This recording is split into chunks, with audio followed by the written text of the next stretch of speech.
Saudas irmãs e irmãos, com a graça e a paz do nosso Senhor Jesus. Chegamos a uma data que anualmente é celebrada em nosso país e, claro, que em outros países no mundo. De certa forma, não é apenas um feriado nacional, como também internacional. E como tudo na vida tem um início, essa data também teve um começo, porém nada agradável. Um fato que marcou essa data foi quando, em 1º de maio de 1886, ocorreu uma greve na cidade de Chicago, nos Estados Unidos. Os trabalhadores tinham o objetivo de conseguir melhores condições de trabalho, com a redução da jornada que chegava a 17 horas por dia para 8 horas diárias. E nessa manifestação houve confrontos com a polícia que resultou em prisões e mortes de trabalhadores. Esse foi o estopim que inspiraria tais manifestações no país e em outros países. É interessante observar que no período de entreguerras, que a jornada de 8 horas diárias de trabalho foi fixada na maior parte dos países industrializados. Esse período marcou o fim da Primeira Guerra Mundial e o início da Segunda Guerra Mundial. E como foi o acontecimento que ocorreu nos Estados Unidos e que trouxe resultados? Durante o Congresso em 1884, os sindicatos definiram um prazo de 2 anos para que os empregadores limitassem a jornada de trabalho em 8 horas diárias. Assim, em 1º de maio, muitas empresas começavam o ano contábil e os contratos de trabalho terminavam e os trabalhadores procuravam outros empregos. E em 1886, anarquistas conseguiram ampla adesão e assim cerca de 340 mil trabalhadores entraram em greve. Em Chicago, a greve trouxe consequências graves. No dia 3 de maio, durante uma manifestação, grevistas de uma fábrica perseguiram pessoas contratadas para furarem a greve. E num confronto com a polícia, 3 trabalhadores morreram. No dia seguinte, outra manifestação ocorreu, que após ter terminado, ficaram cerca de 200 trabalhadores com o mesmo número de policiais na praça de manifestação. Foi quando uma bomba explodiu perto dos policiais, vitimando um, e outros 7 morreram no novo confronto. Por causa disso, 8 sindicalistas foram presos, 5 sindicalistas anarquistas foram condenados à forca, mesmo com a ausência de provas. Um se suicidou na prisão, 4 foram enforcados, e os outros 3 foram condenados à prisão perpétua. O curioso é que a data de 11 de novembro de 1887, em que os 4 foram enforcados, foi chamada de Black Friday. Em 1883, os 3 trabalhadores condenados à prisão perpétua foram libertos pelo governador do estado de Illinois, que teve a confirmação de que o chefe de polícia é que organizaram o atentado com a bomba para justificar a repressão que ocorreu entre os trabalhadores e os policiais. O cenário muda para 20 de junho de 1889, quando uma organização em Paris resolveu convocar uma manifestação anual para lutar por uma jornada de 8 horas diárias de trabalho. E a data escolhida foi 1º de maio, para homenagear as lutas sindicais de Chicago. Porém, em 1º de maio de 1891, uma manifestação no norte da França foi dispersada pela polícia, havendo 10 trabalhadores mortos. Esse acontecimento reforçou a luta dos trabalhadores por essa causa.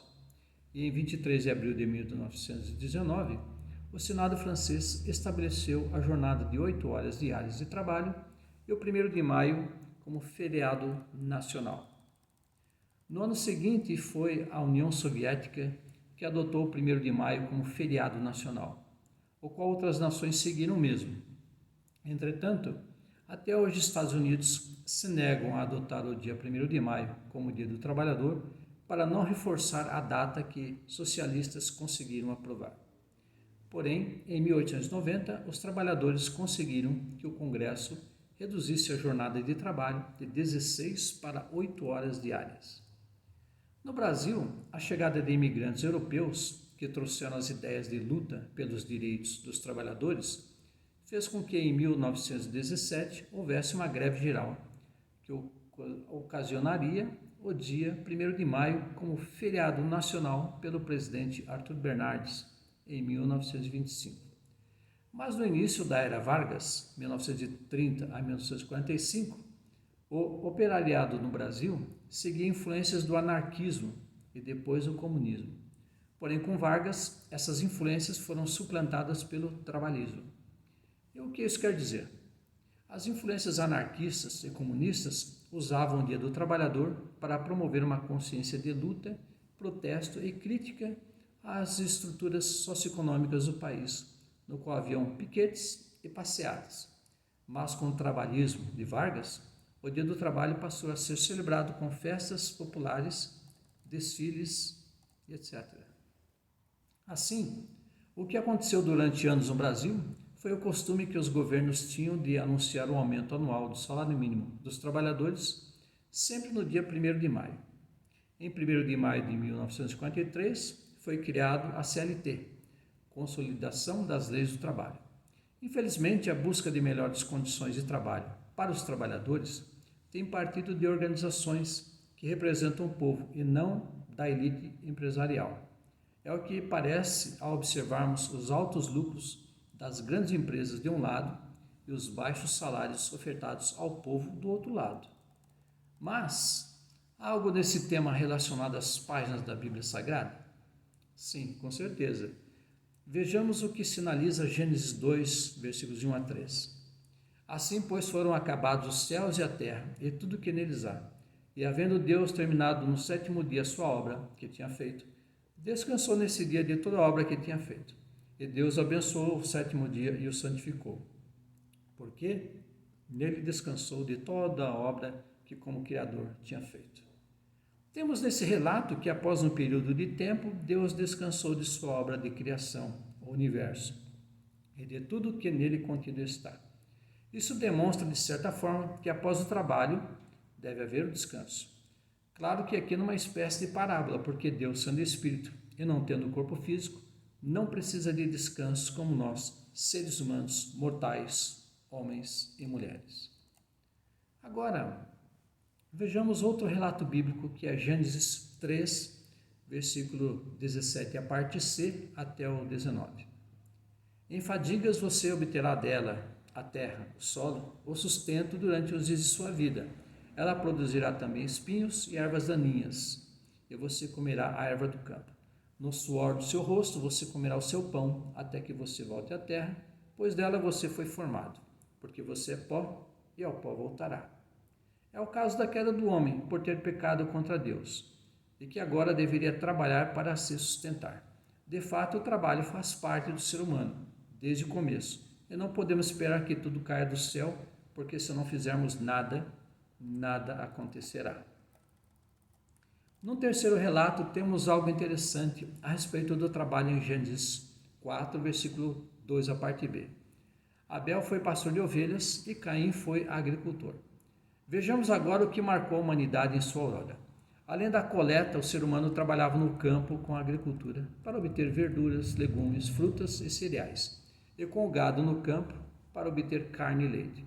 Não era tarefa fácil, porque alguém tinha que trabalhar, senão... E agora temos algo mais relacionado à prática do trabalho, como relata Gênesis 6, versículos 14 ao 16. Faze para ti uma arca de madeira de gofer, farás compartimentos na arca e a bitumarás por dentro e por fora com betume. E desta maneira farás, de 300 côvados o comprimento da arca, e de 50 côvados a sua largura, e de 30 côvados a sua altura. Farás na arca uma janela, e de um côvado a acabarás em cima. E a porta da arca porás ao seu lado. Falharás andares baixos, segundo e terceiro. O fato aqui é que Deus podia ter feito aparecer o barco do nada, como num passe de mágica. Porém, Deus disse para Noé trabalhar na construção do barco. E não só ele, mas sua esposa, seus 3 filhos e as 3 noras. É o trabalho sendo uma realidade na vida dos seres humanos. É negar o ócio e, ao fazer isso, realizamos um negócio, ou seja, trabalhamos. Agora, avancemos um pouco na Bíblia e vamos até Jesus, em que 2 relatos mencionam que Jesus, o Deus Filho encarnado, que assumiu a forma humana, também precisou trabalhar para ajudar no sustento em casa. Vejamos Marcos 6, versículo 3. Não é este o carpinteiro, filho de Maria, irmão de Tiago, e de José, e de Judas, e de Simão? E não estão aqui conosco suas irmãs? Escandalizavam-se nele. E também Mateus 13, versículo 55. Não é este o filho do carpinteiro? O nome de sua mãe não é Maria? E não são seus irmãos Tiago, José, Simão e Judas? Era uma época difícil em que as famílias, como toda a nação, tinham que pagar pesados tributos ao Império Romano, por ter sido invadido e tornado posse de Roma. E não pagar os tributos podia ter como pena que membros da família fossem levados para serem comercializados como escravos. Trabalhar era necessário e não uma opção. Dessa forma se trabalhava na agricultura, com rebanhos, com artesanatos, com construção e diversas outras atividades que são tidas como trabalho. Os discípulos que Jesus chamou para o seguirem também trabalhavam. Vejamos Mateus 4, 18 a 22. E Jesus, andando junto ao mar da Galileia, viu a dois irmãos, Simão chamado Pedro e André seu irmão, os quais lançavam as redes ao mar, porque eram pescadores. E disse-lhes: Vinde após mim, e vos farei pescadores de homens. Então eles, deixando logo as redes, seguiram-no. E adiantando-se dali, viu outros dois irmãos, Tiago, filho de Zebedeu, e João, seu irmão, num barco com seu pai, Zebedeu, consertando as redes. E chamou-os, eles, deixando imediatamente o barco e seu pai, seguiram-no. Temos nesse relato que Jesus chamou 4 homens que trabalhavam na arte da pesca para seu sustento, porém agora estariam com Jesus. E temos também Mateus 9, versículo 9. Saindo Jesus, viu um homem chamado Mateus, sentado na coletoria, e disse-lhe: Segue-me. Mateus levantou-se e seguiu. E aqui nesse relato, Jesus chamou um homem que trabalhava como publicano, pessoa odiada pelo povo, porque cobrava impostos, tributos, e muitos usavam da má-fé para extorquir o povo. Dessa forma, observamos que o trabalho sempre houve desde a aurora da humanidade. E sabemos que o trabalho é essencial para o ser humano, porque dele obtemos o salário que, na maioria dos casos, não é justo, porque não é suficiente para viver e sobreviver, pagando as contas e preços que sempre sobem e que os salários não acompanham.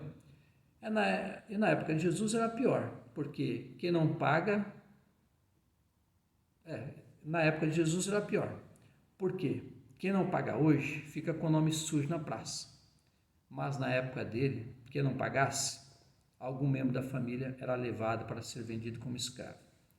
E Jesus deve ter testemunhado vários casos em que pessoas foram levadas por falta de pagamentos de impostos e tributos.